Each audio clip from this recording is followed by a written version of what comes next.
Welcome, I'm Chebet Kering Reader.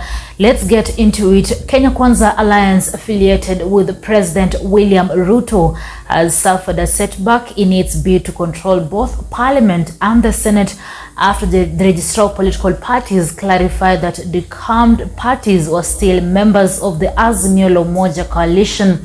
In the letter forwarded to speakers of both houses, the Registrar of Political Parties Andy Ritu stated that Maendeleo Chapchap MCC and Pamoja African Alliance PAA were not recognized members of Kenya Kwanza Alliance. Maendeleo Chapchap is led by former Machakos Governor Alfred Mutua, while Senate Speaker Amason Kingi leads Pamoja African Alliance. Chepchumba Sharon brings us that story. The battle of which political party or a coalition should take up the majority in the National Assembly is likely to affect the constitution of House committees, as Speaker Moses Wetangula must first make a ruling on the matter.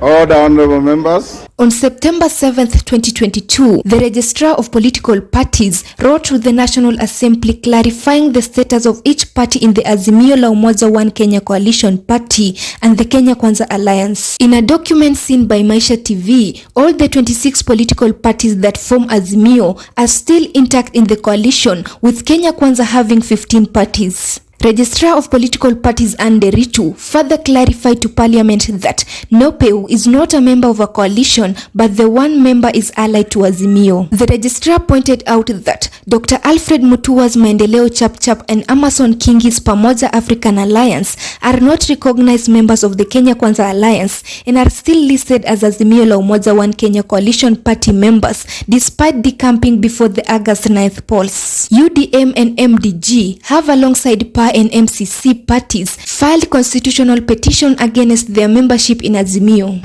I don't have a legal agreement between me as UDM and Azimio, because we don't have any document in our record. If you ask me as the party leader of PAA, I will tell you legally I belong to the Kenya Kwanza coalition, and I'll give you the legal basis.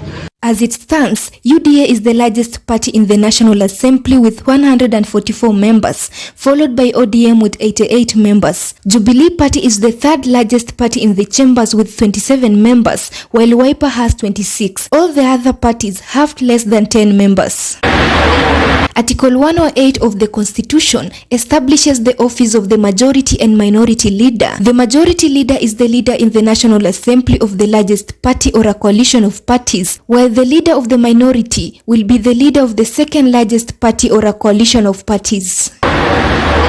Azimio boasts of being the majority party, while Kenya Kwanza says it has reaped big from the post-election defections to give them a majority of members. Our friends on the other side will choose the leaders of the minority because they are the minority. They just have to live with the reality that they are the minority. Let us not have an unnecessary contest as to which side is the majority. For the avoidance of doubt, Azimio Oka is legally and legitimately the majority coalition in the National Assembly. This is not a matter for determination by any individual or office. It is simple arithmetic.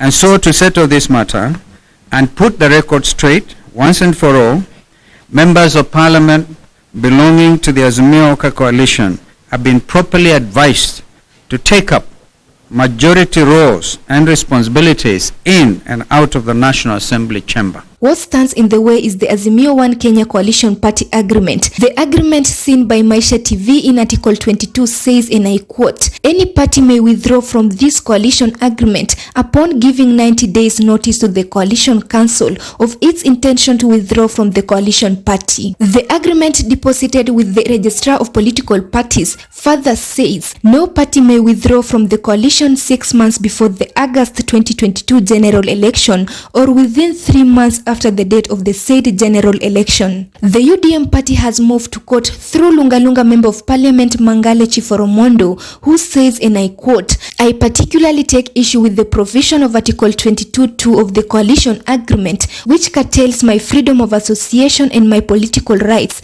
to negotiate and join a coalition until the lapse of 3 months after the date of the August 2022 general elections." National Assembly Speaker Moses Wetangula will have to make the decision on the dispute in the House, yet he too is a product of the numbers that are in dispute. When it does come, we'll give it a reasoned approach and communicate to the parties involved.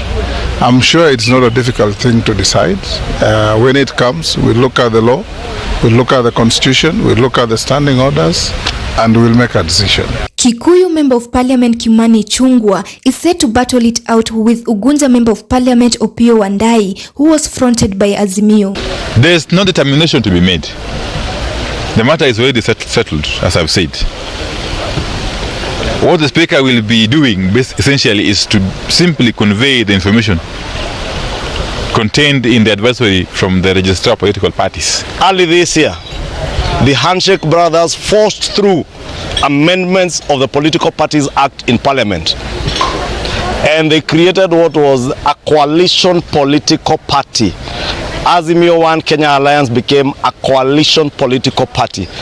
Today, as we speak, Azimio One Kenya Alliance political party is not a parliamentary party. It doesn't have a single member of parliament. Therefore, you go back to the default settings of either looking at whether we have a coalition of parties with a high number of seats, that will be the majority. Azimio One Kenya is not a coalition of political parties, it is a coalition political party. Kenya Kwanza is a coalition of political parties with close to 190 members of parliament, which is a majority. Kulingana na ile ukora imeendelea ya kitaifa na ya kikura, kutakuwa bado ukora zaidi utaendeshwa na maspika wote wawili pale mbungeni. Waache kasumba yao ya kujipiga kifua kwamba wao ndio majority. Na hii si mara yao ya kwanza kujigamba. Walijigamba wakapeleka hewa katika mahakama kuu, lakini wewe mwenyewe ukiangalia hata kama hawakuweza kushinda kiti kimoja peke yake katika bunge la Senate na ile ya National Assembly, wagani ndio wacha. Maisha Prime, Maisha Television, I'm Sharon Chepchumba.